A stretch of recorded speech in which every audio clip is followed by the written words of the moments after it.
Cunning, run thing.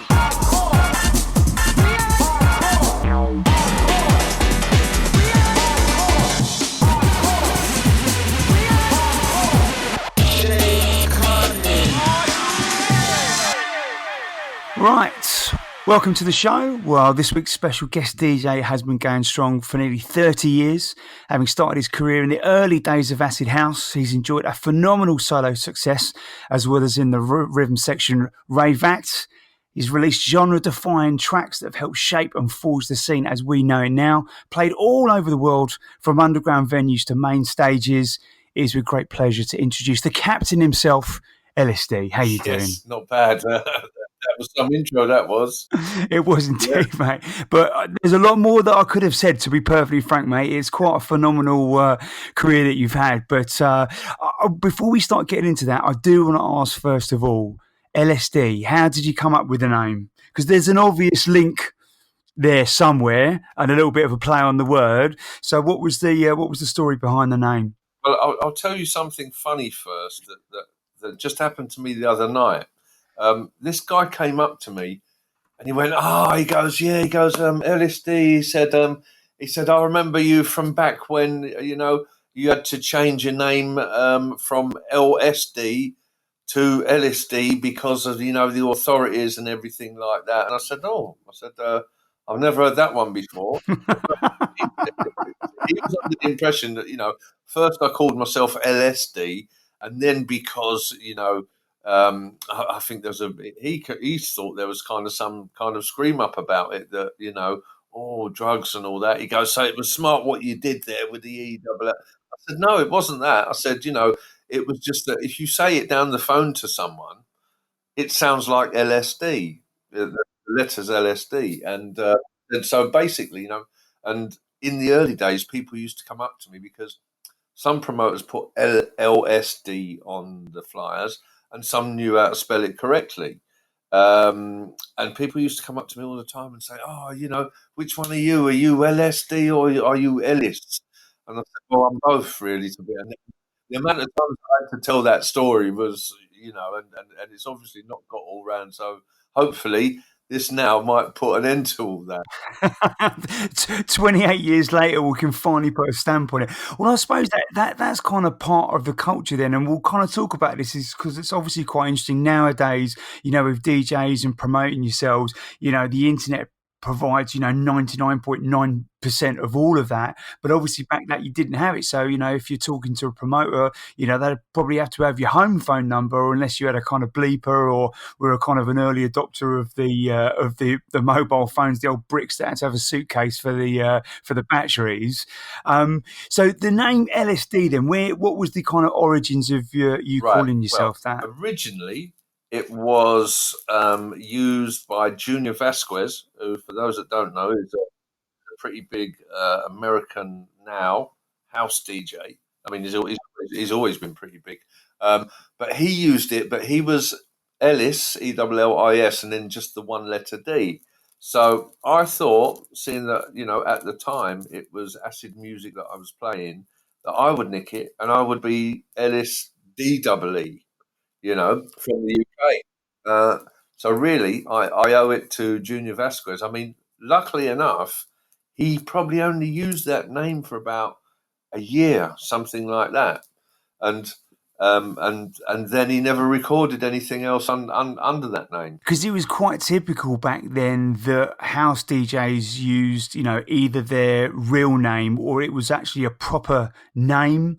Whereas like kind of the more rave DJs, it was like kind of Groove Rider or Slipmatt or Ellis Dee, or, it was a bit more kind of, there was a bit more kind of pizzazz to it with the name. It's kind of weird. And I don't know whether it was just that people just didn't want people to know their real name for whatever, I mean, you said earlier on, lots of us started before the advent of the internet, and I remember, a couple of the first times when I had to sign up to something on the internet, and I didn't want to put my real name in because I didn't trust it. And I think it was kind of the same thing there.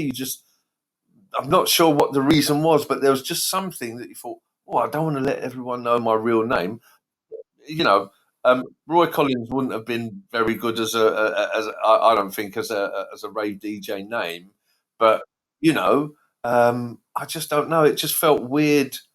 Like I say, with that whole internet thing, I wouldn't put my real name into it because I didn't trust it. There was just something.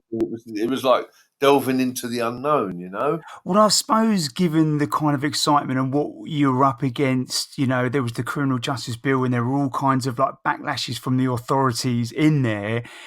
Guess it made sense to have some kind of distance between, your real world and your real name and what you were doing. Because if it all did go a bit tits up, you could, there was that extra layer in between the two things that made it a bit easier for you to dodge out of it if you needed to. It probably was, and I remember in the early days as well. You went to some places, and if someone got a camera out, people would shy away from it. They really would, and I'm not sure if it was because of the whole drug taking thing or something like that, you know. But people would, you'd point a camera at someone and they'd instantly turn their face away. Yeah, I think I was one of those. I don't think I was too keen of because they were the old VHS Betamax things. So the guy had to be like pretty well built to be able to carry these cameras round. And as soon as I saw the light coming through the crowd, I was like, yeah, in the state I'm in, I am not. I do not want to be on camera. No way. All right, so let's kind of rewind back right to the beginning. Like, what would you consider, or I don't know if there's a track or an era that you remember where you first got the bug, just for just music, just listening to something and thinking. And actually, I suppose it's actually when you first started having like an emotional connection to music. So you're talking way back before the rave scene. Yeah. Well, my sister, growing up, I was too young to have a record player, but my sister had one, and she used to play records, and I just felt a connection to the music. One of the first records that I remember she used to play was "Move On Up." Oh right. Was that the? Oh, I can't even remember. Moving on now. Yeah, oh Not God, that. No. that's type. Move on up towards your destination. Oh right, yeah. Wow, okay, I'm yeah. not going to sing. I nearly started. I'm glad I stopped myself. All right. So, what age would you? Yes, That, yeah, yeah. yeah. There you go. Good. I'm glad neither of us had to sing that. That's good. You managed to pull the Thank riff you. I out. was in tune there. If not, we'll put some auto tune on it. That's obviously it's got to be very early 70s, and she'd go out and I'd think, right, it's time for me on the record player, and I'd get on there and I remember breaking the needle and I thought, oh no, and for those there's probably going to have some people that might not even know what a needle is, but I always remember trying to put it back in, and then I'll try playing it again, and then it would pop back out. I thought, oh no, and then obviously later it would be found out, have you been on the record player? No.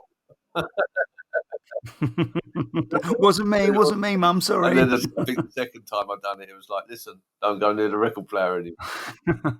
Fair enough. So, how did that kind of evolve, like sort of throughout school? Did you like learn any instruments? Did you kind of have any sort of inclination to learn how to play music? Well, do you know what? It was something that I actually forgot about, and only remembered it, say, quite a few years into my DJing career. But in school, I'm talking primary school now, in assemblies, there was the headmaster would come in, and there was two lads that were everyone else was sitting on the floor, and there were two lads that would sit by each side. And one of those record players that was just like a box, and you would lift the top up, the lid up, yeah, and put the record on. Okay, so we'd be in assemblies, and the headmaster would say whatever he was going to say for the day, and blah blah blah, and then he would give the nod to one of these lads, kind of give him a little nod, and the lad would put the record on. And I thought, I want that job. I want that job. I must have been about 7 or 8 at the time, right? And I don't actually remember pestering anyone for it, but I'm sure that I would have done, right? And I became that boy. me and the other guy on there, and like I say, the headmaster he'd look over, give you a little nod, think, okay, all right, it's time now, and I'd put the needle on the record, and that would be it. Do you know what? Two lads and a turntable. That's almost probably the earliest history recollection of a back to back. Yeah, you're probably right Back there. to back at primary school assembly. Now there's some history. Could you imagine? It's probably arguing, you done it last time. No, I didn't. Shut up. It's my turn. You know? So, all right. So, kind of, there's obviously there's some early seeds being sown in school, in playing your sister's record player as well. So, there's definitely like obviously an early inclination. When did you? When did you kind of start discovering like dance music? Obviously, you know, from sort of disco going into sort of acid house and Summer of Love and stuff. At what point did you kind of get exposed to that? Do you know what? I'm not sure what you know that the kind of defining moment when it happened and thought, bang, you know, I need to get into music. I'd always kind of from that moment on, and then go. Actually, no, it was still in primary school. We went on a school trip to some of, I was going to say viewers, but some of the listeners may have even gone there with a school to a place called Swanage in Dorset. Uh, got to big up my man Brent because that's his area. Brent from Aquasky, that's his ends. Um, and we went there, but there was a music teacher come with us, and I happened to be walking through the dormitory one day, and there was a lad playing on. It was like drumming on top of a dustbin, and there was someone else that had a fire extinguisher. So I walked in and we got something else out and we started doing all this drumming. And the music teacher said, oh, listen, when we get back to school, we should start off a band. And we started this band and it was called the Drumming Band. I mean, it's a shit name, but we started off this thing called the Drumming Band. And there was about six of us all banging on different things. Like there was one guy, he was the best fighter in the class, and he had the proper drum. Right now, everyone couldn't wait until he left so that we one of us could get on the proper drum. But so you'd have this one lad on a proper like snare drum. You have someone else on a Yeah. fire extinguisher. I remember we got some beaters from the music group. You know the beaters for xylophone. So they had someone else on Yes. a fire extinguisher. There might have even been a dustbin lid or something like that there. Honestly, Just anything you like could this find, ramshackle basically. drumming band that, and so we done a little presentation to the school, our school, and it was actually all right. And then all of a sudden now we're going out to other schools and doing it, and it's like, wow, this is like the drumming band. Wow. We're getting known for this. Do you know what I mean? We done a few of that, and that was good. So I think that was really, that's certainly where the beats come from, anyway. Yes. Yeah. Well, you're obviously famed for the introduction of the breakbeat sound. So, smashing around on dustbin lids and fire I extinguishers would definitely be the early seeds there. tell you no lie, mate. That's exactly what we were using. Um, and then I remember going to secondary school, and I was in the steel band there. Um, Wow. and I was doing piano in school as well. I can't remember. I'd done the piano for a couple of years and got kind of okay on it. I wasn't brilliant, I could do a few chords and a few tunes and stuff like that. But like I said, and I think I switched from the piano to being in the school steel band for a while, and I was in that for a while, and then somehow, it turned into records and kind of early soul, funk, stroke, disco-y kind of stuff. And I think Right. that Yeah. was when. No, sorry, before that it was reggae. Ah. Okay. Nice. You got bitten by the reggae bug as well, huh? Did get bitten by the reggae bug, and me and a friend of mine who had grown up for ages, a guy called Barry G, who used to be on Sunrise. We had a little sound system going. We was called Rema Soul Sound. And there's quite a few funny stories about that. And I remember this Irish woman, because we put little cards out saying, and no, the first one was called Disco 45. Then we changed it to Rima Soul Sound, but we put little cards out saying Disco 45. And this woman hired me to do a wedding, right?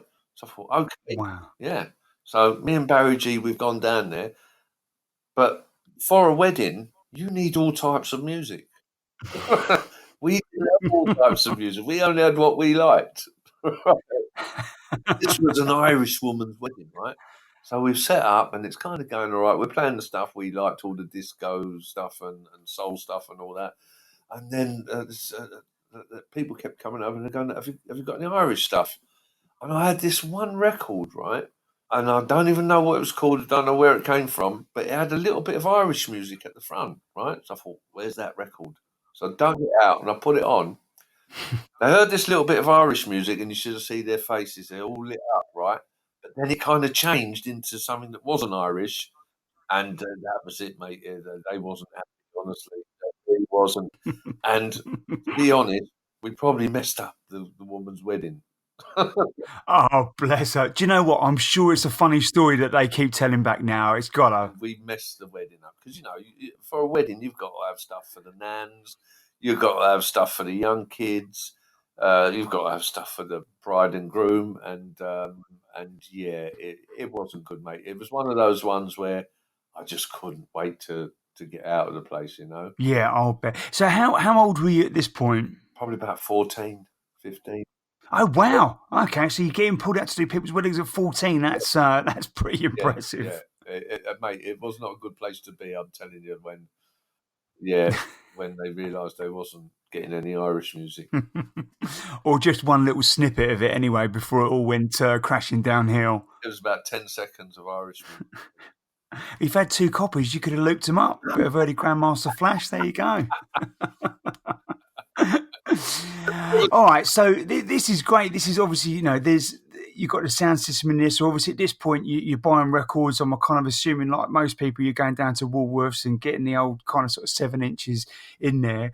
What was the point that you kind of got influenced into, the dance side of it? The early production that led up to kind of, acid house and obviously onto rave and what have you. Well, I mean, just after me and Barry G, we was, we started doing people's like parties, and people would be like, if someone was having a party, they would go, right, get Roy and Barry to do the music, and we were known for, if you was having a party, we were the people that would be doing the music, So we done that, and then we done a little hall.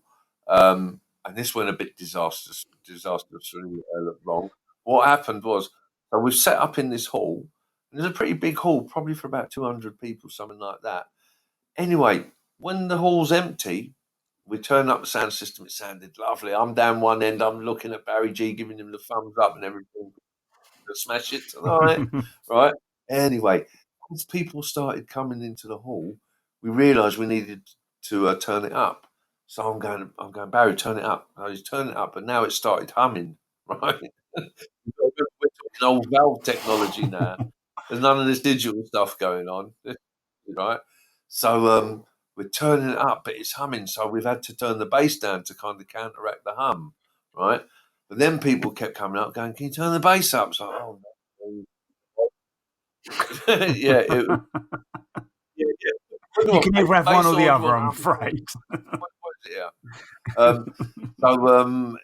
I mean, it was all right. We done it a few times, but we made sure we changed the amplifier after that, and we kind of got it right in the end. That was a place called Bannister House in Hackney.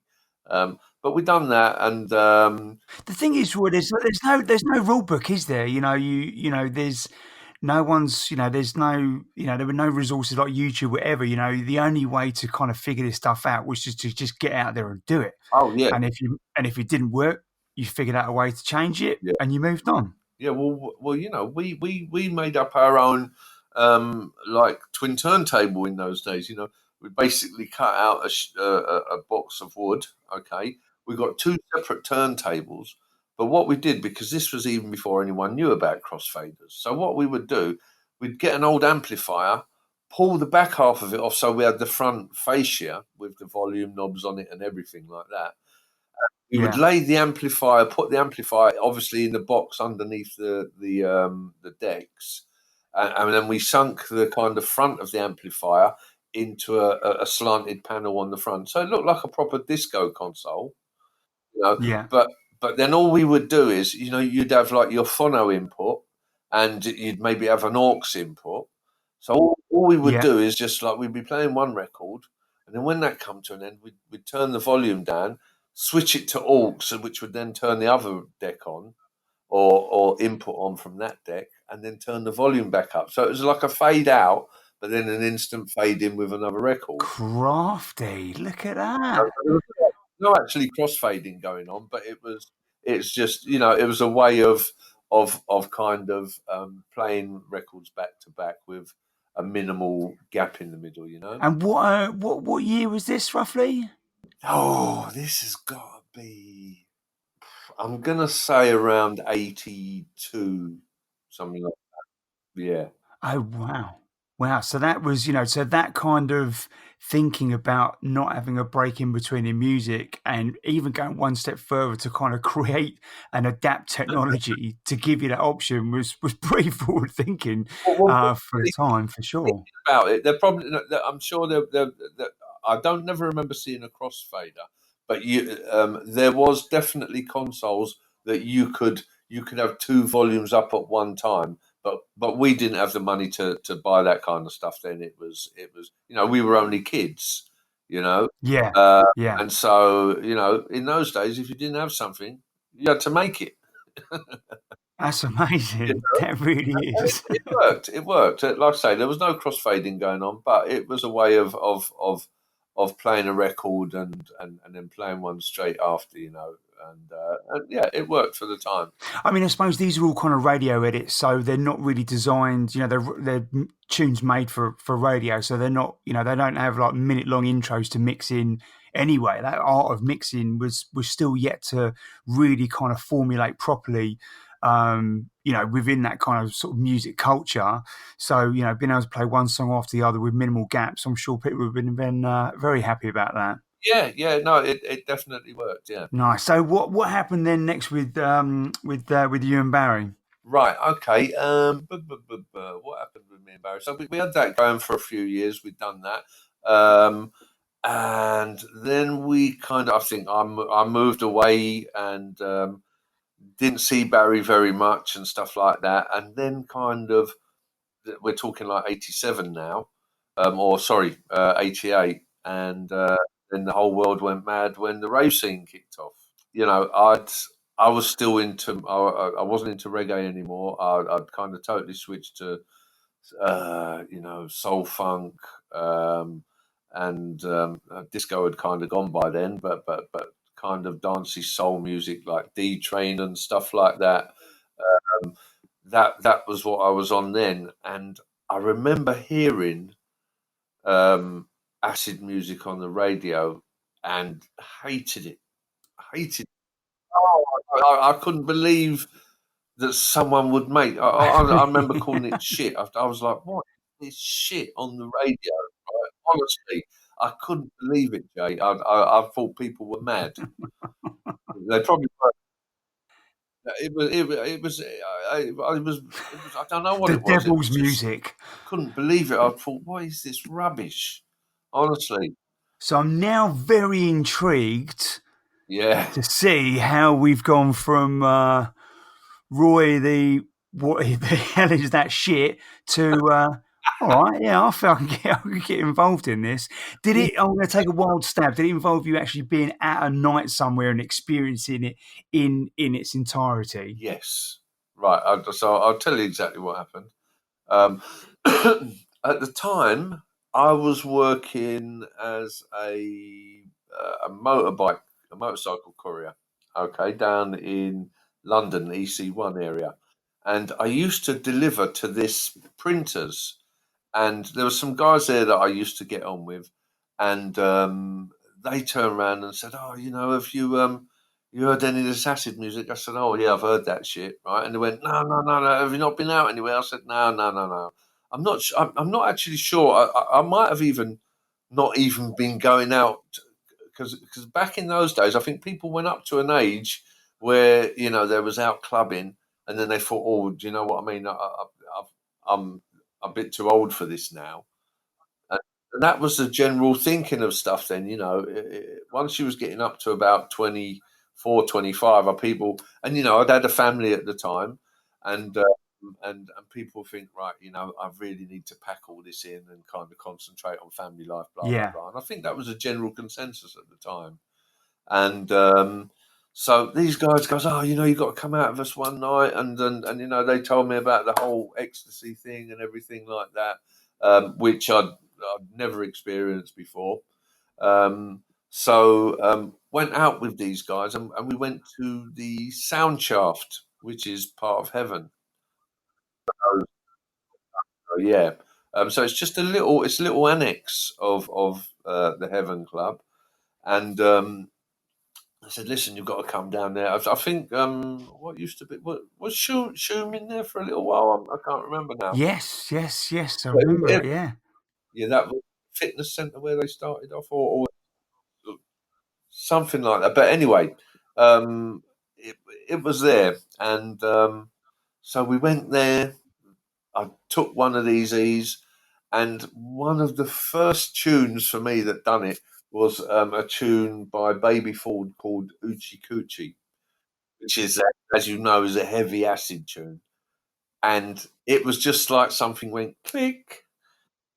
Oh, wow, this is what it's all about. It was like, honestly, and it just changed. That was the moment it changed. And so at that point, we did like, were you DJing that much, or had that kind of stopped? And was this the kind of moment where you were like, because obviously in those scenarios, the DJs are a focal point, providing this kind of soundtrack to this kind of, birth of a new scene in the UK. Were you like not only clicked onto the music, but was it at the point where you're like, I'm gonna get my turntables again. I'm gonna get on this. Well, not instantly. I'd kind of, yes, I'd kind of wasn't DJing anymore. Still, I was into my music, but obviously it wasn't this kind of music. Um, and so went out to a few nights, went to Heaven a couple of times, and I would stand up in the main room where the booth was, and I used to be mesmerised by a guy called Colin Hudd that lots of people will know, some people won't know. And this guy, for me, was the mix master. In fact, he is the guy who I base my DJ style on, because he was one of these guys.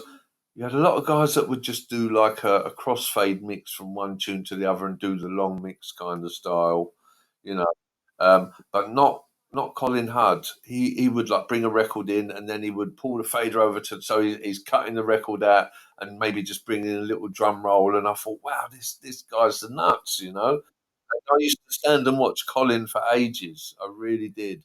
And, went out to a few parties, and I thought, do you know what? We need to be putting one of these parties on. Um, And that's the next step, is that it? is the next step. Yeah, we knew a friend of ours knew someone that had a garage in South London. It was just a railway arch, and I said, I took my mate out, and he'd never experienced it all before, and he went crazy. He did. So I said to him, "Listen, speak to your boss," which was a woman called Karen. I said, "Speak to your boss. Ask her, can we have an acid party in the garage, right?" So he goes, "I've spoken to her." He goes, "But she says she doesn't know what it is." So I went down and saw her. Sorry to see her. And she said, "Oh, take me out to one of these parties, and I'll let you know." Well, okay. So we took her somewhere. I've got a funny feeling it was this little warehouse party just off of Tower Bridge Road. There was a lot going on around the SE1 area at that time, and um, if I remember right, it was like in a basement down. Yeah, I'm sure it was. Anyway, so we've gone there. Everyone's, we've got there. Everyone's sorted out what they're going to be taking for the night, and so I've gone off and I'm chatting to people. You know what it was like. You just chat to anyone in those days. You know, I'd gone off, and then all of a sudden my mates had run over to me. They goes, "Roy, quick!" They said, "Karen's, look, she's taken a knee, but she's over there and she's kind of monging out in the corner." I thought, "Oh, blimey!" So I've gone over, and she's kind of gone, right? She's on this kind of, if I remember right, like a sofa kind of thing, but her kind of head's back, and but she was right under a UV light, so she wasn't looking her best at the Oh, time. bless her. No, totally gone. So we picked her up, got her out, made sure she got home and everything, and I thought, "Oh, that's it. There's no way we're having an acid party anywhere now, you know." Spoke to her on the Monday, and I said, "Oh, you all right?" She said, "Oh, yeah, yeah, yeah, yeah." And I said, "Oh, I don't suppose there's any chance of the party." Then she went, "No, I really enjoyed it." I was like, she went, "Yeah, yeah." She goes, "I thought it was brilliant." So I said, okay.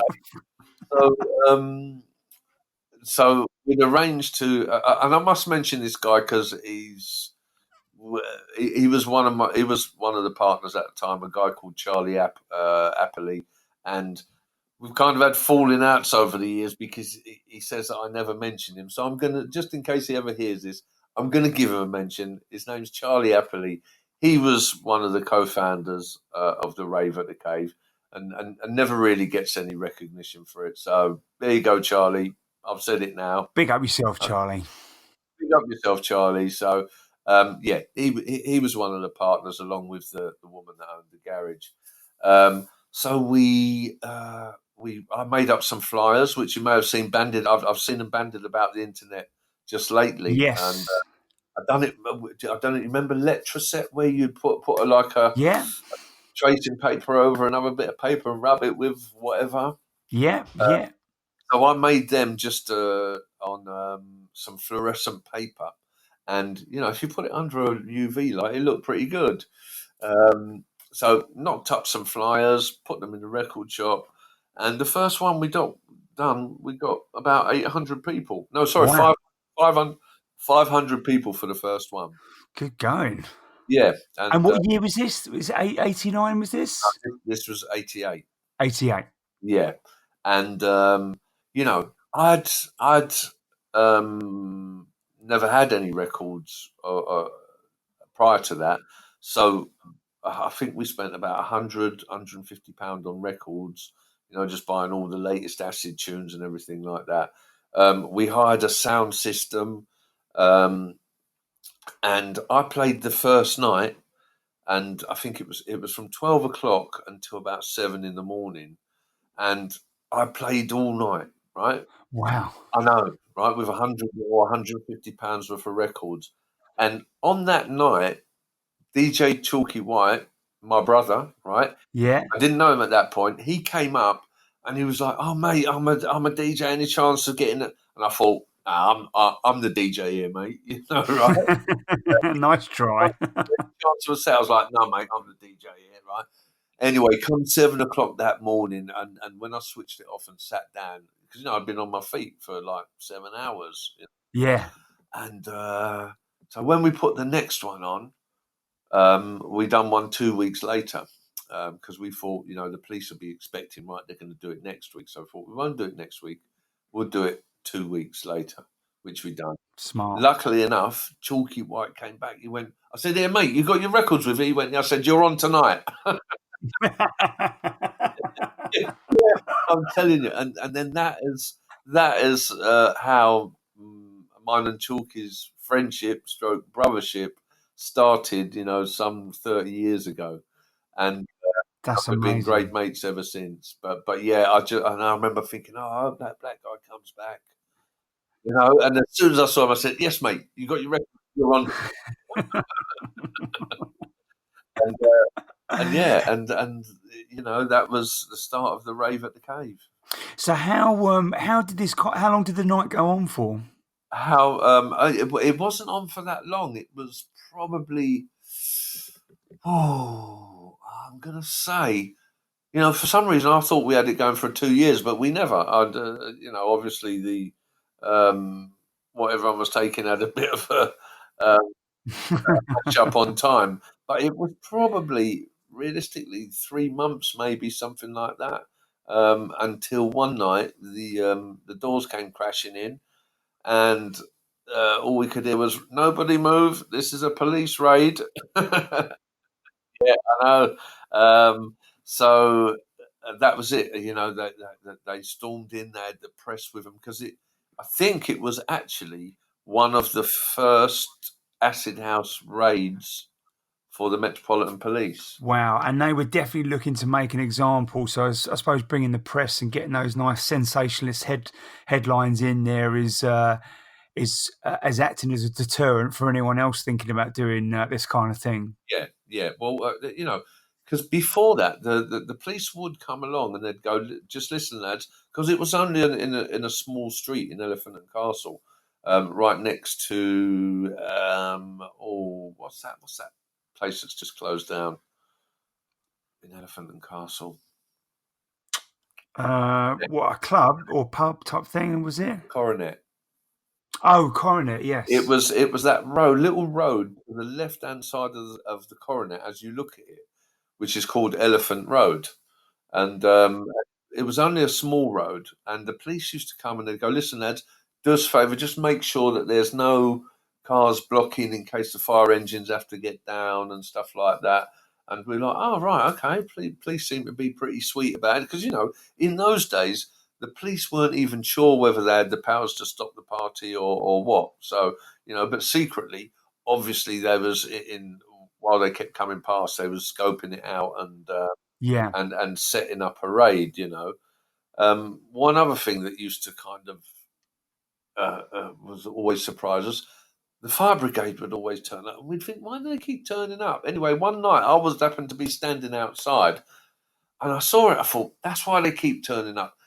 We was getting like 800 people in there in this little railway arch, and the steam that used to bellow out Ah, like the place no. was on fire. They kept. I was thinking, why the fire brigade always turn up saying, "Where's the fire?" So, But honestly, mate, the heat in this place, the steam just used to bellow out of it. Honestly, and I thought, oh, that's why they keep turning up.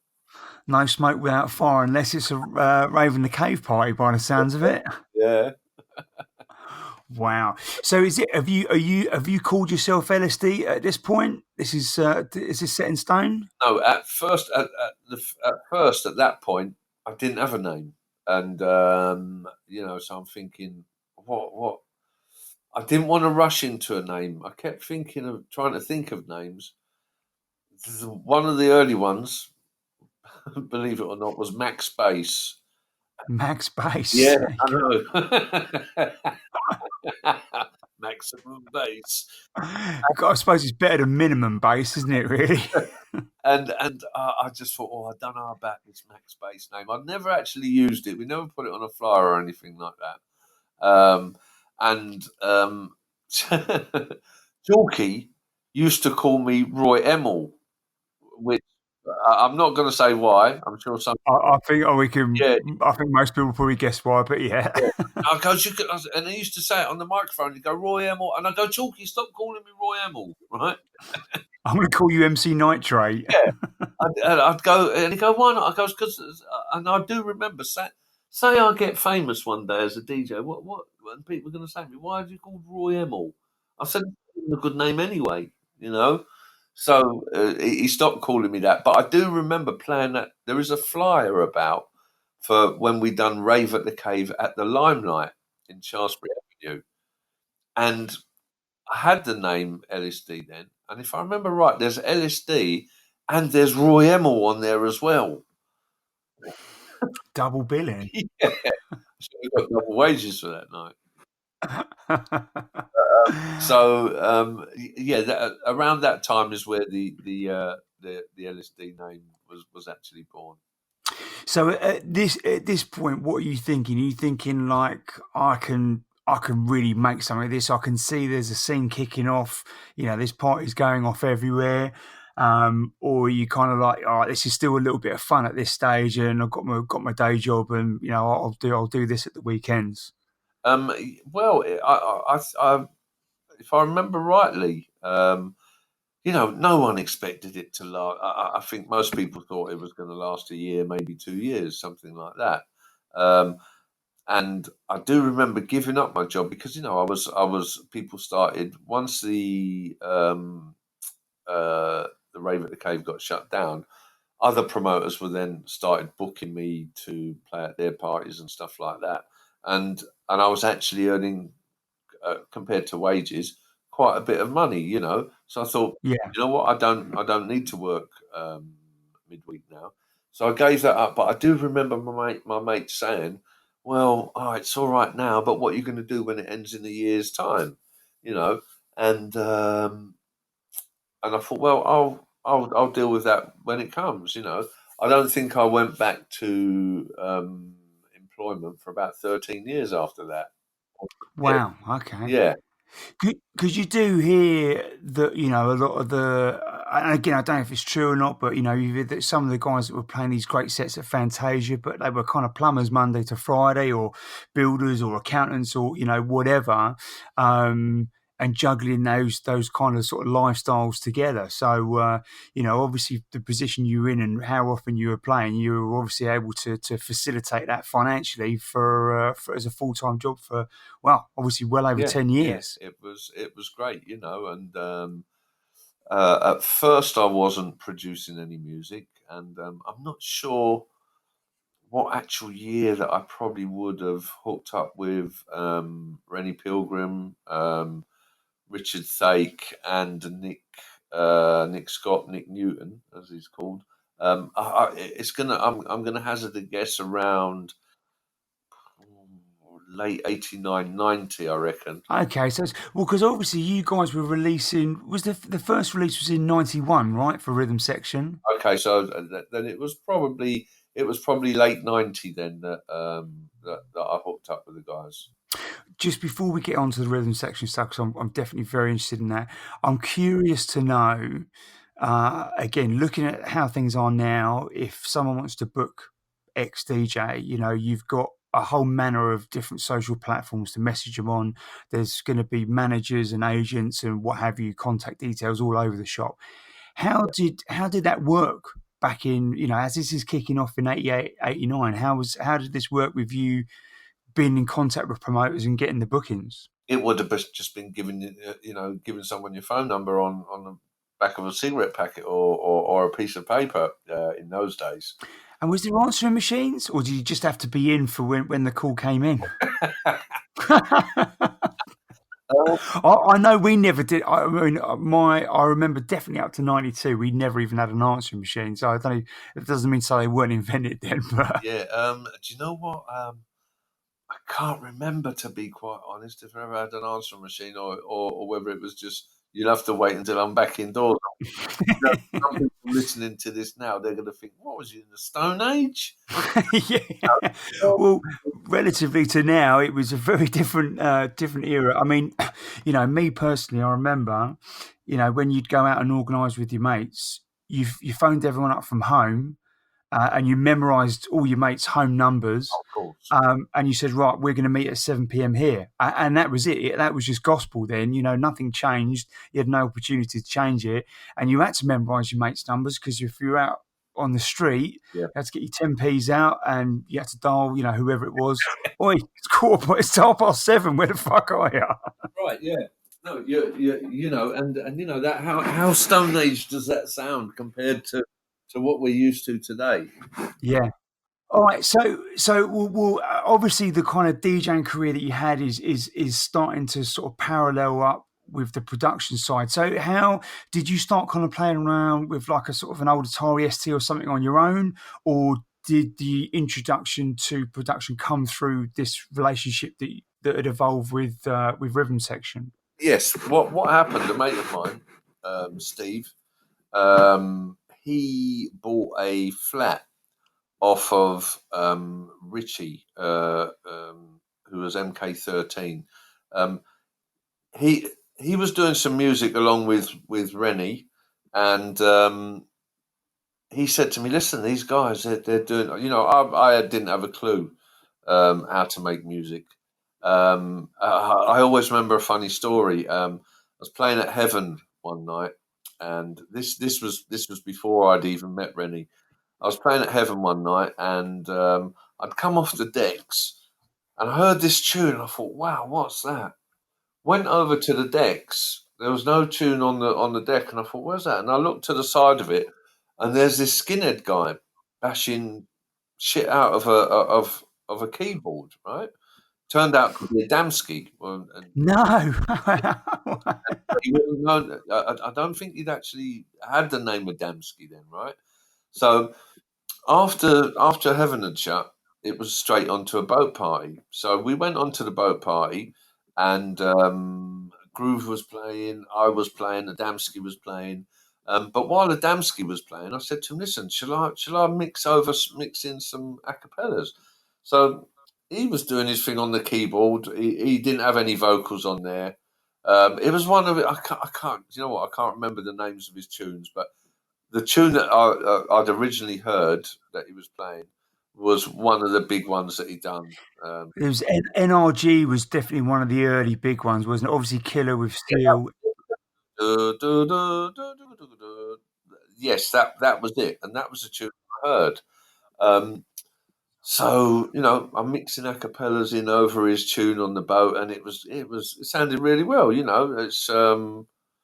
It went down really well. And I said to him, I was on Sunrise Radio then, right? And I said to him, "Listen, do you want to come on the radio and we'll do some of this?" So anyway, got him onto Sunrise and done the same thing. He was doing the tunes. I was mixing in acapellas. People were the phones were going crazy. People couldn't believe that this was kind of happening in the studio kind of thing live. But I always remember coming off the boat and I went to Adamski. I went, "What's that organ you got there?" you know, and he went, "That's not an organ." I said, "Well, what is it then?" He goes, "I'm not telling you." And I went, "Why not?" And he went, "In case you get one." And I was like, "Mate, I'm not a musician. What am I going to do with that?" Had I have known that really you don't need to be a musician, you just got to have a bit of brains really to make music, I would have got one of those things straight away. But he never told me what it was. Okay. And it turned out to be an Ensoniq. I'm sure it was an Ensoniq keyboard.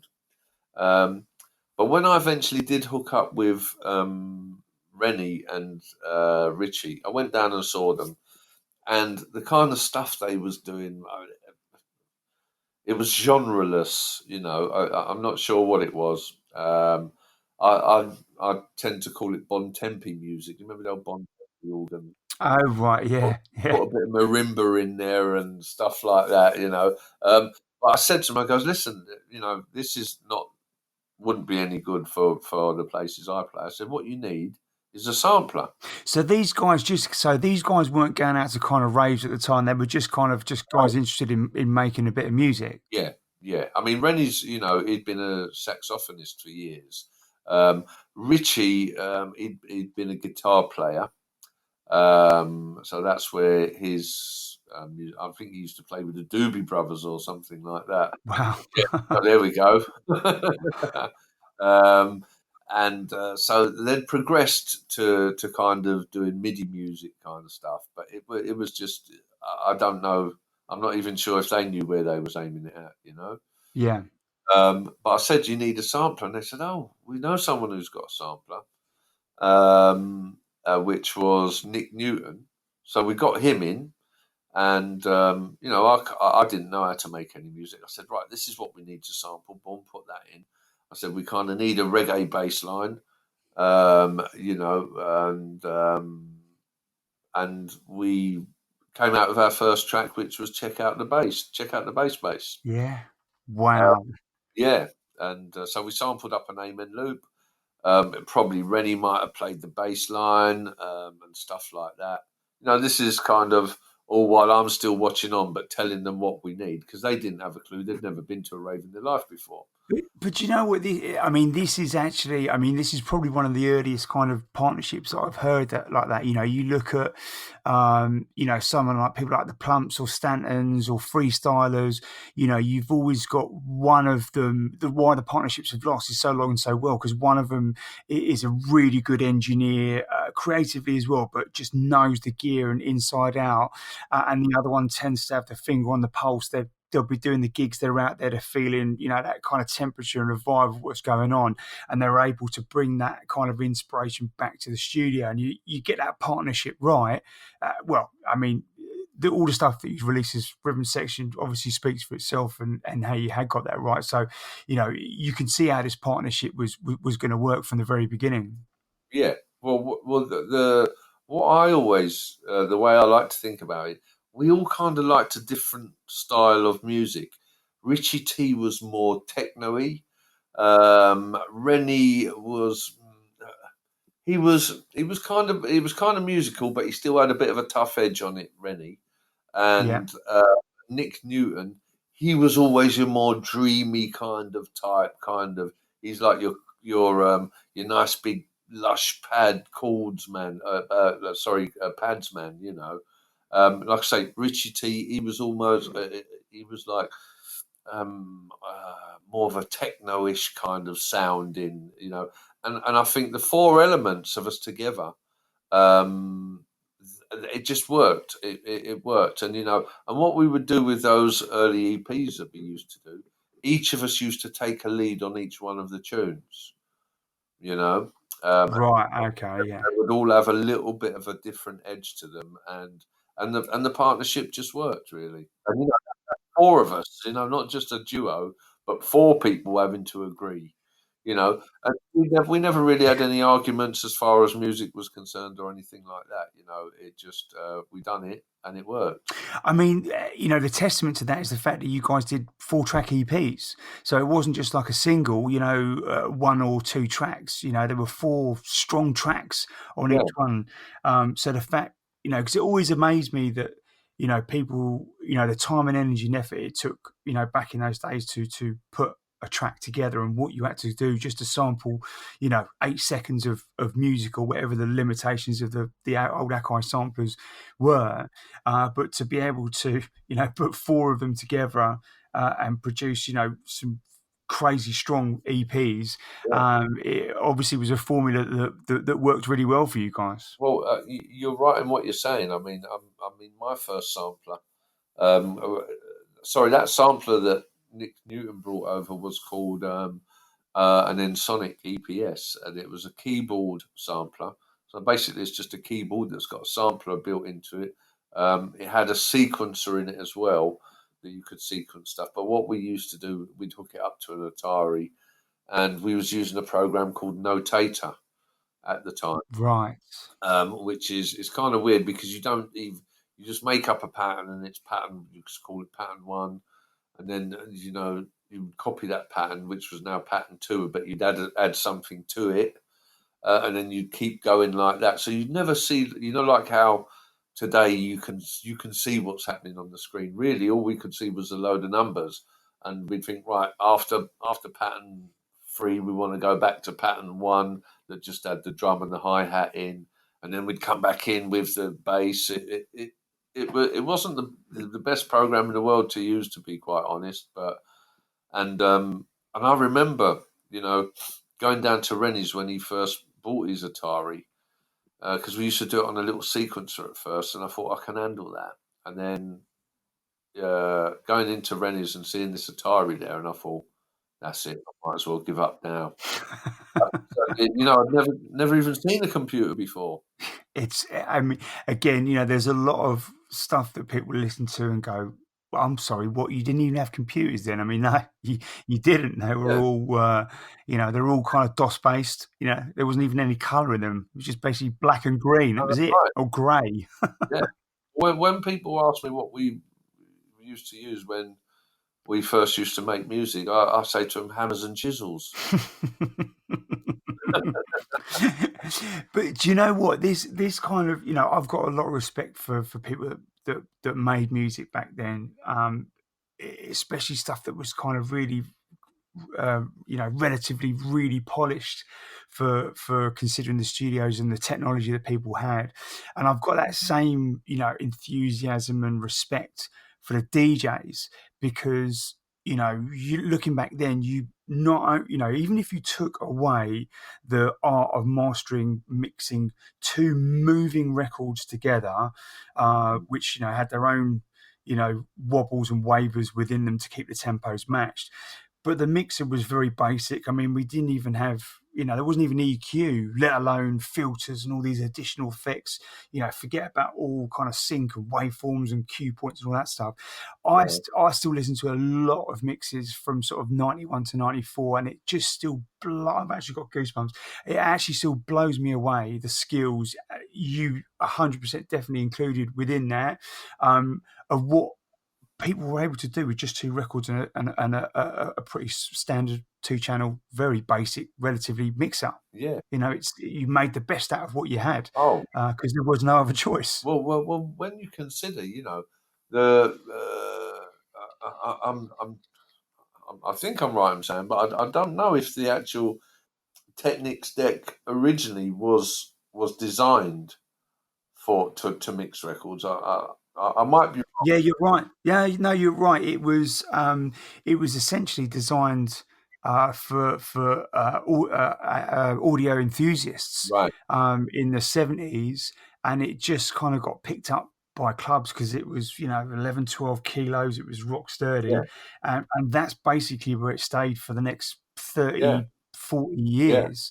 And even I think I'm pretty sure by Technics admission, they said we don't make DJ turntables, we make turntables for the AV enthusiast, and that's why the one, I think it was the GR that came out last year, was like $3,500 or something, and it had none of the features that DJs would consider normal now on turntables. Like, it's not just plus or minus 8, you want plus or minus 8, 16 and 50 for those kind of open format guys. You want reverse, you want torque adjust.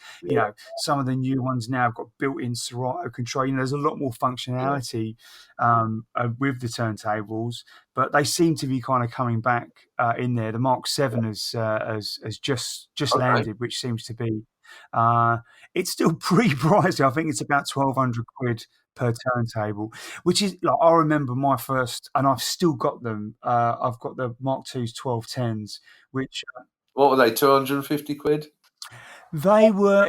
I mean, I can't remember how much they were new because I didn't exactly get them from a shop. Okay. I was very lucky. Me and my mates got a pair for 350, brand new, boxed off some lorry somewhere. But I'm pretty sure they were about 350, 400 quid each. Okay.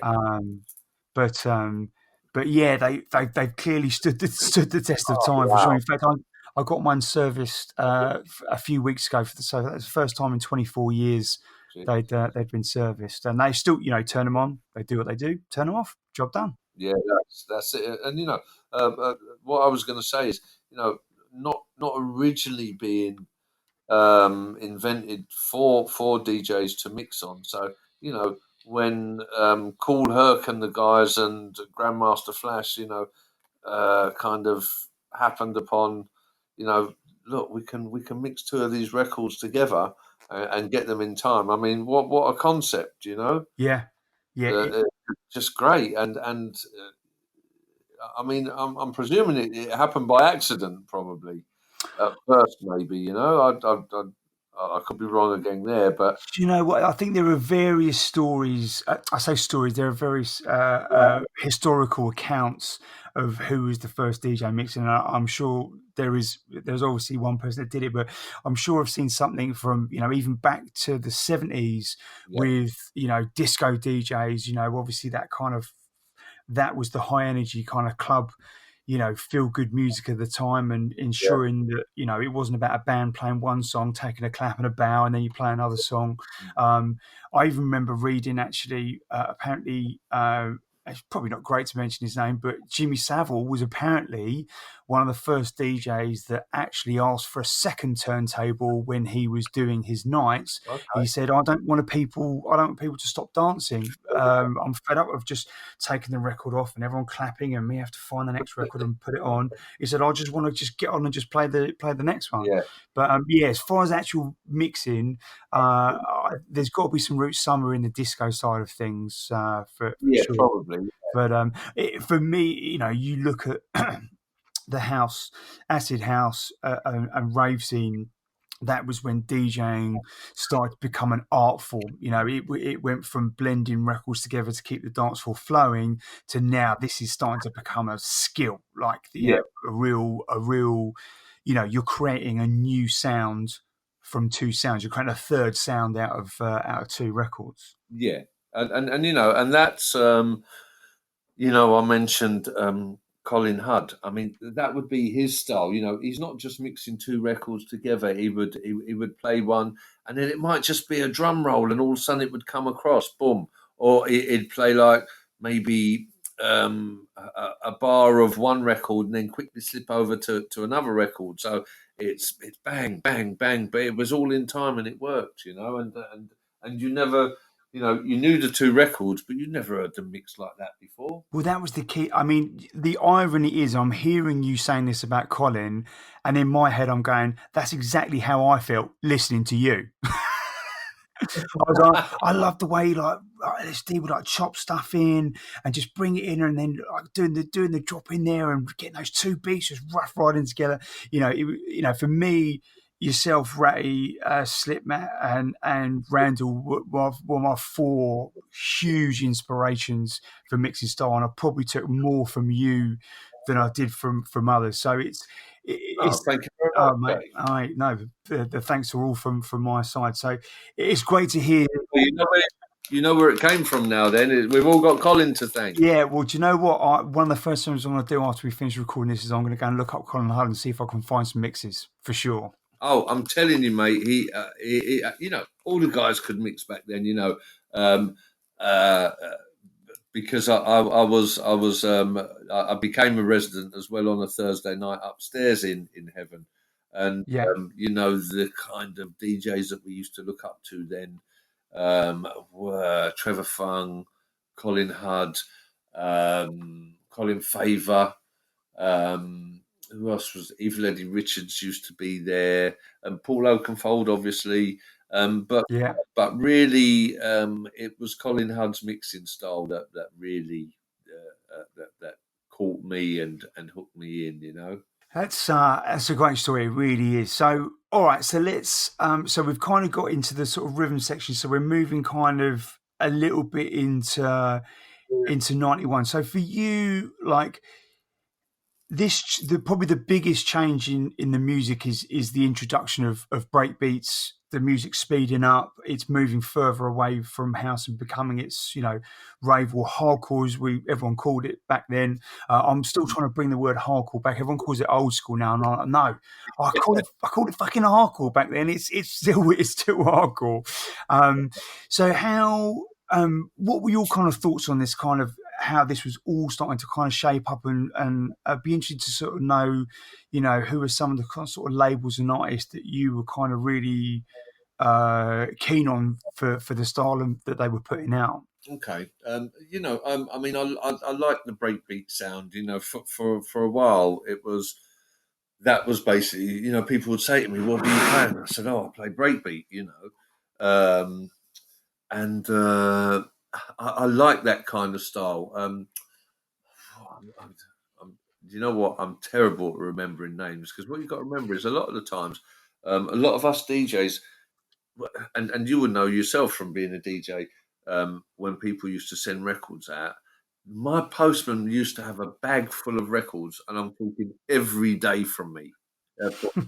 Every day, I would receive through the post probably 30, 40 records, on Wow. no word of a lie, and that is every day.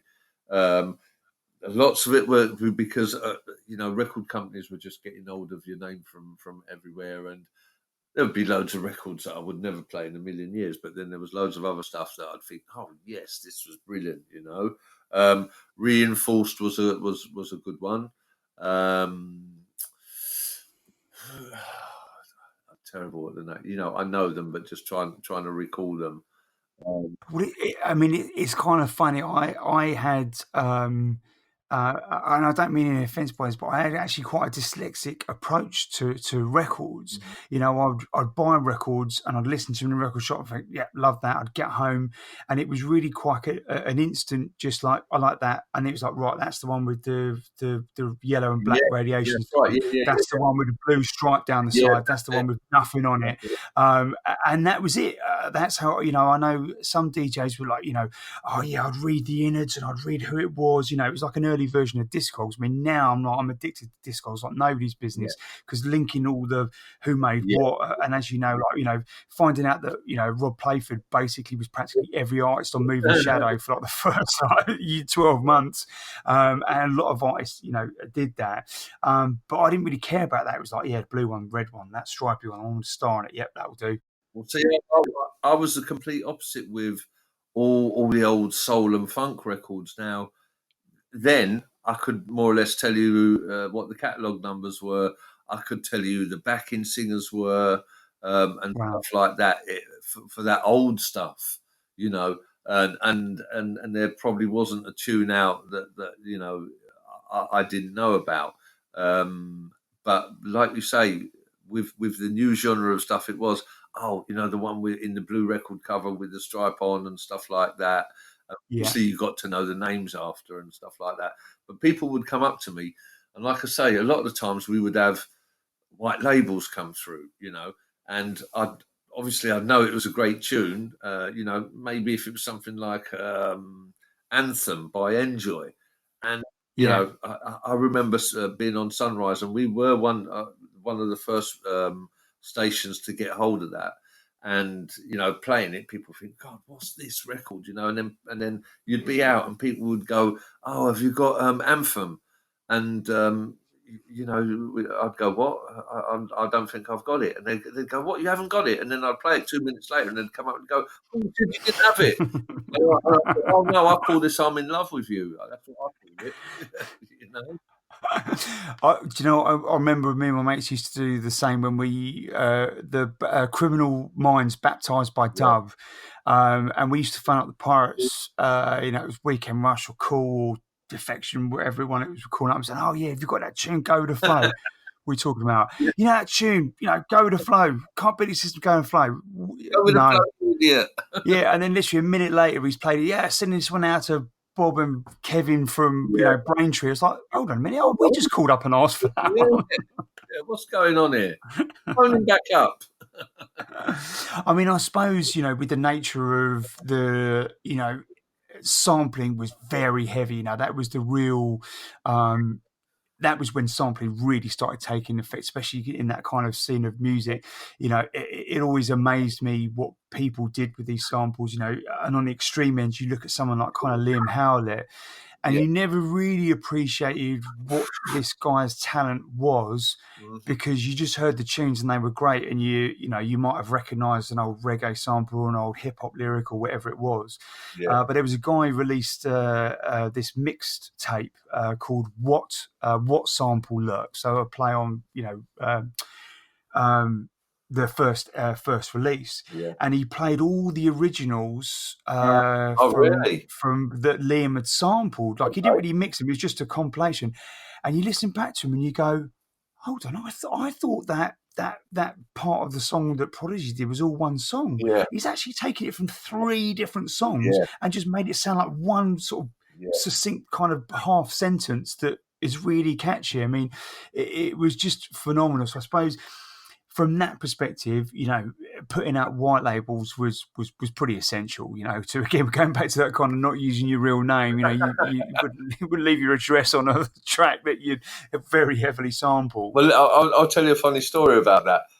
For our second release, which was, I think it was Circuit Breaker, there was a vocal on there that I think we sampled from Bizarre Inc. or something. You know that, yeah, yeah, yeah, yeah. Oh, right. Yeah. Yeah. Right? And I remember my phone rang one day, and it was someone from a record company. And I thought, oh, they said, you're a record circuit breaker. And I thought, oh, hold on, we've got a deal on our hands here. And they went, you used a sample in it, and she mentioned that sample. And they went, where did you get that from? And I thought, oh, blimey. And I said, same place you sampled it from. And I put the phone down. And I never heard from her again. Really? Yeah, yeah. Wow, that's a good effort. Our story of that was we had a guy called Hardy Hard, who was an old techno legend from back in the day, Yeah. and he had a load of stuff where African Bambaataa had come over in the late 80s and recorded just loads of stuff in his studio in Berlin. Mm-hmm. And he said, "Yeah, Bambaataa said it's fine, I could just use it." So we put it out on a record. And I was a little bit wet behind the ears. I mean, this was sort of, I'd only had a record label, it was Menu Music. I'd only had it for about a year, me and Terry. Yeah. And his agent, Blue, from New York, got in contact. Yeah. And she said, right, you've sampled this. We want 2,000 records. We want 1,000 CDs. We want all the T-shirts that you've made. I mean, we haven't done any of this stuff. She said, I want this amount of money. And I got back to her and said, look, I'm really sorry. I've brought in Hardy and said, look, obviously there's a misunderstanding. Yeah. She didn't want to know. Really? She just said, I want this. And this went on for 9 months. And in the end, I think I ended up giving her 360 quid, which was basically all the money that we'd made off it. And I said, look, I'm sorry for that. That's all I've got. See you in court, basically. Yeah, wow. It was a dangerous time, I suppose, to sample stuff. But I suppose it's like in any sampling, if it's only till it reaches a certain threshold, that's when you're in trouble. I think the majority of the underground guys can get away with it till the cows come home. But if your tune crosses over, you better get your checkbook out. but there's also the other side to that. I can't remember who the record was, but someone sampled a big record, and the record company, I think it was Jason Nevins, I think. Oh yes, yeah. The Run DMC thing. It's like that, wasn't it? Didn't he sample them? And then the record company came after him and said, "Listen, we're going to release that as a bootleg copy, and we've got a remix for you to do." So it actually worked in his favour, and that obviously blew him up. Yeah, crazy times. So listen, do you know what? We've gone over an hour. I'm going to definitely split this into 2 separate podcasts because there is so much to dig here. We haven't even covered my favourite year yet, 92. So if that's all right with you, I'm going to get you back do part 2 where we can do the latter story of rhythm section, because I also want to talk about you guys doing live PAs. I definitely want to know what it was like to know Rennie with hair. We've got obviously there's the evolution of you, 92, 93, 94, some phenomenal years for you. So and I'm sure there is a ton of stuff to talk in there. So let's split this up into 2 digestible bits. And we can do it from there. But before we go, I do want to just quickly prod you about this new label that you got. So we'll definitely talk about some more of the releases that you've got in the next podcast. Okay. But forward on 30 years, I know you've been tinkering in the studio with a few bits and pieces, but this is it. Ellis Dee's like fully back on the production, and you've got your own label as well. Yes. What's been the inspiration behind that? Right. Well, I mean, I never actually stopped, as you know, but a lot of people think that I had stopped producing music. I just more or less kind of stopped releasing music. Kind of in the old days, and it's not all about money, which some people may think, but in the old days, you'd do a tune, you'd sell maybe 7,000-8,000 copies, and you'd get some money out of it, And so, if that was your full-time job, that was your wages. And then all of a sudden it went to digital, and you was lucky to earn 100 quid out of a record. And probably that was probably what made me then get into teaching and teaching music production and going back to work, because, like I say, that was your wages. Now all of a sudden you're getting 100 quid from a record, and it's like, come on, this is not right. So, I'd never stopped doing music. I just stopped releasing music because really there was no more money in it. I think quite a lot of people probably thought that I'd actually started, but I didn't. I was still doing stuff, but just not releasing really. Um, and So as the years have gone on, and you kind of, when you've been in music for as long as I have and as long as you have, um, you do tend to, because the style's always changing. There's going to be times that you really like what you're playing and what you're doing, and then there's going to be times when you don't like it so much.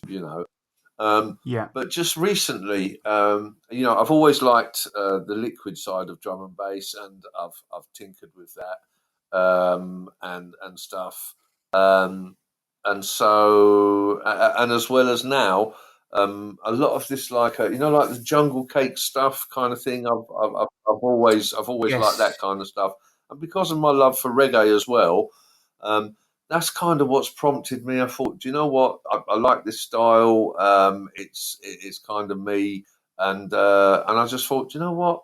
I'm gonna and because vinyl's kind of started to kind of sell again. You're not selling loads, obviously, but that coupled with the style of music that I'm now liking was the catalyst for me to start the label. Really, Do you know? I guess it's all about timing, isn't it? And I think if especially anything in a creative space, if you're forced to do it for the wrong reasons, you're just not going to be able to produce the right output. It's got to be that kind of perfect storm of you feeling what's going on. There's a scene that is welcoming that side of it, and it's obviously kind of come together at the right point to bring you back, which is, it's very pleasing to many people's ears for sure. I had a listen to that track. You've got a track out on the Technique yes, summer compilation, which is an absolute summer banger. yeah, If you yeah. want to feel the sunshine vibes at the moment in the UK because it's pissing down with rain, stick that one on.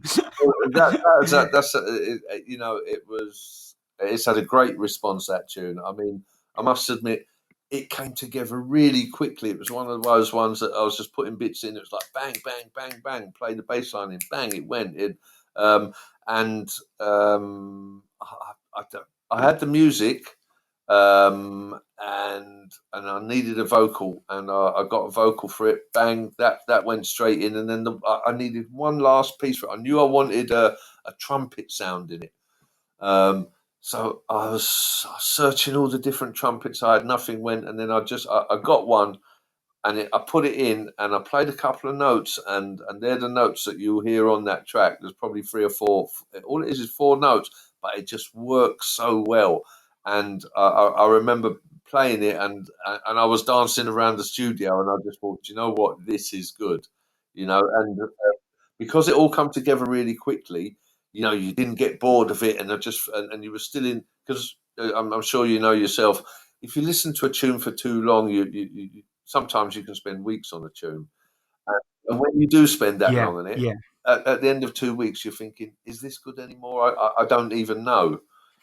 There was none of that going on. yeah. It was all just still fresh, and it was all like, "Do you know what? This is good," and so put it out there, and I played it to a few of the big players in the game, and one of them, I'm not even going to mention his name, but he just went, "Oh, it's all right," and I thought, "Really? Is that all right? Okay."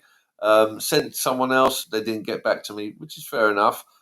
Simon Baseline heard it, and he went, "Yes." He went, "I want that tune," and that was it. He took it, and the response to it has just been great. Nice, mate. Well, big up Simon on that one. So you know what? It's great. I can hear the passion in your voice. Well, you've found that buzz, and to get that, and like I say, it's obviously just been great kind of timing. So is this what's kind of spurred the new label as well, Academics? Yeah, yeah. I mean, the name academics comes from, obviously, because I work in education and teach music production.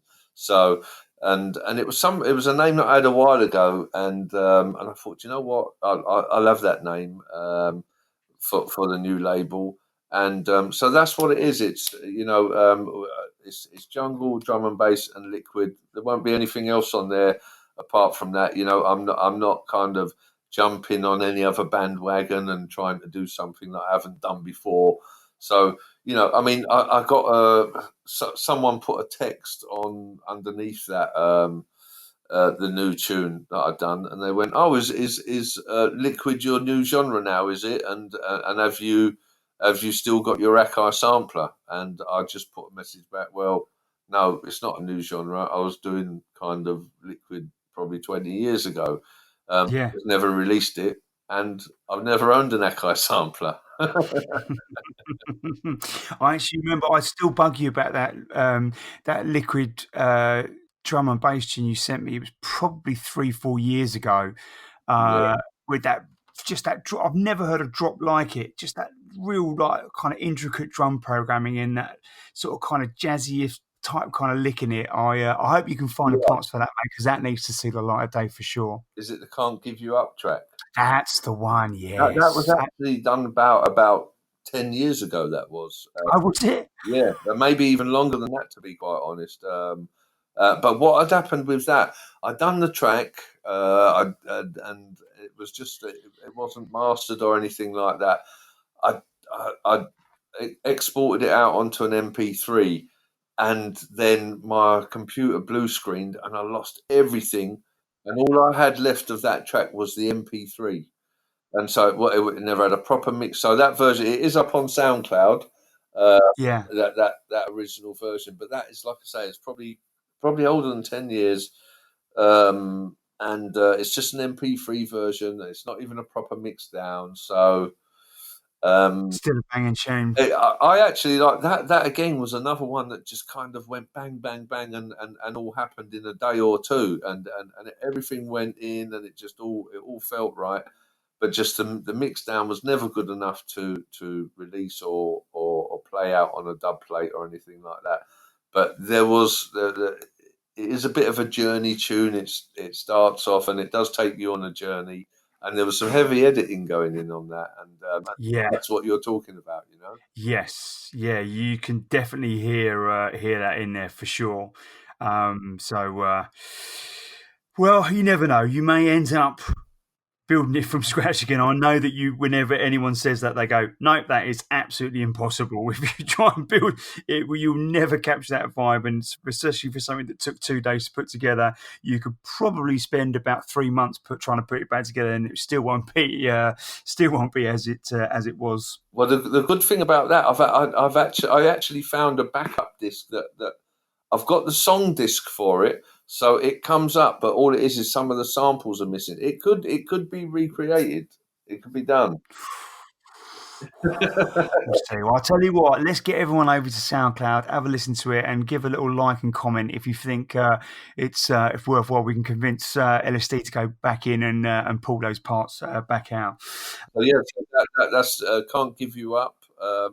Ellis Dee, one, which is my name, the number one on SoundCloud. But yeah, feel free, go over, have a listen to it.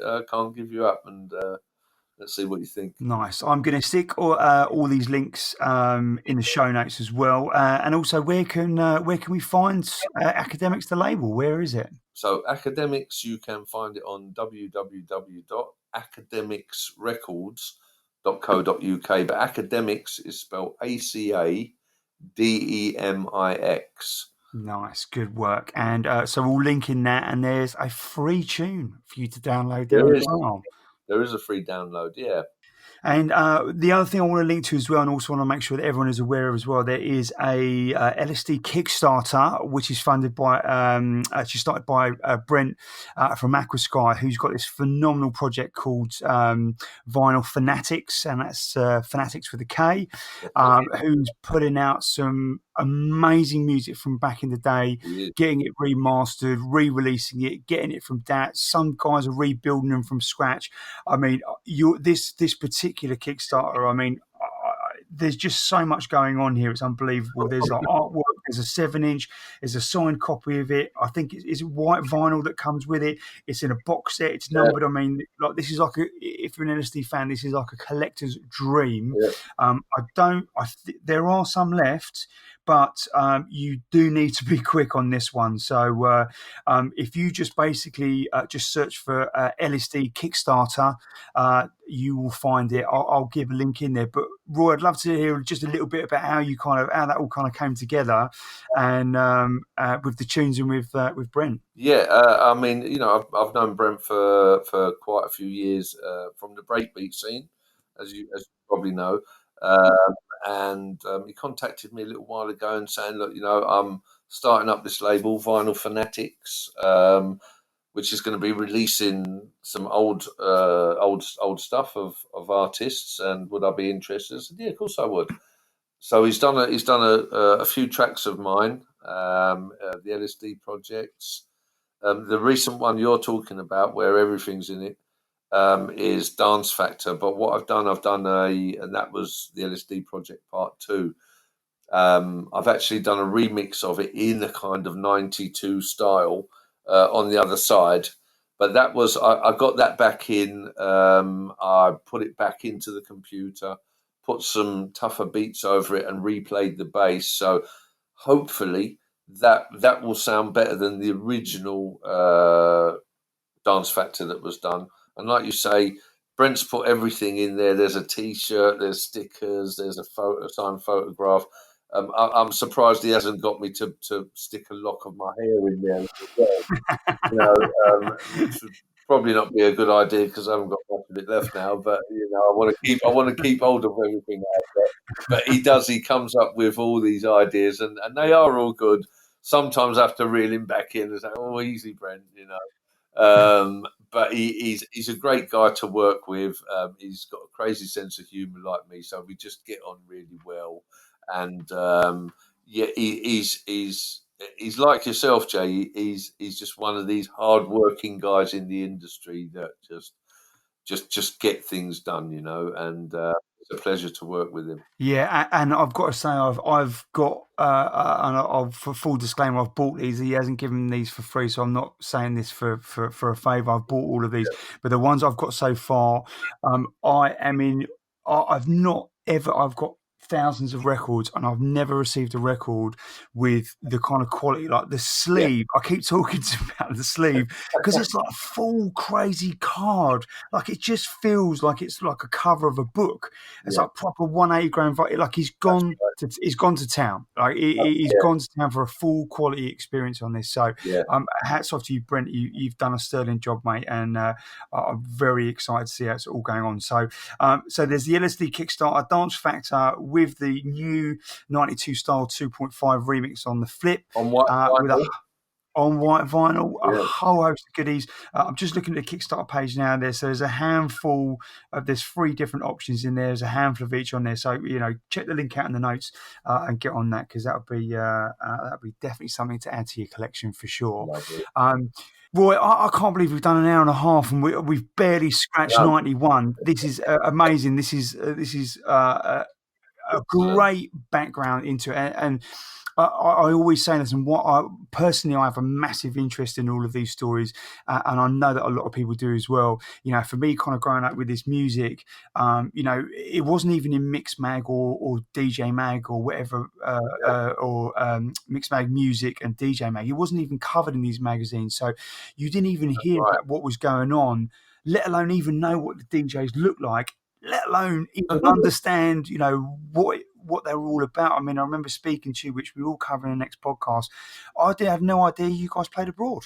I just thought this was all a UK thing. So, there's so much to unravel here, and I think, with not necessarily just it being sort of come up to sort of 30 years later, but there's so many amazing stories to tell. And I think, I've dreamed of someone writing a book that really covers this in detail. And my mission with this podcast is to just, give those stories life and get them out to everyone, so that we all just have that little bit more knowledge and understanding and respect for a scene that just hardcore never dies. Never a truer word said, I think, really, to be honest. Nice. Ricky, mate, listen, you're doing a great job, Jay. Yeah, and I've the respect is mutual for you, mate. You know that. Big up yourself, mate. Well, listen, Roy, thank you very, very much for your time. I'm going to give you a shout. We're going to organise part 2 and we're going to delve in deep. I'll link to everything that's here. Just phenomenal stories. Please share and send this story around to far and wide. It's a well worth story, well worth getting out there. So big up yourself, mate, and we will catch you very soon. And thanks to everyone for listening. Thanks a lot, Jay.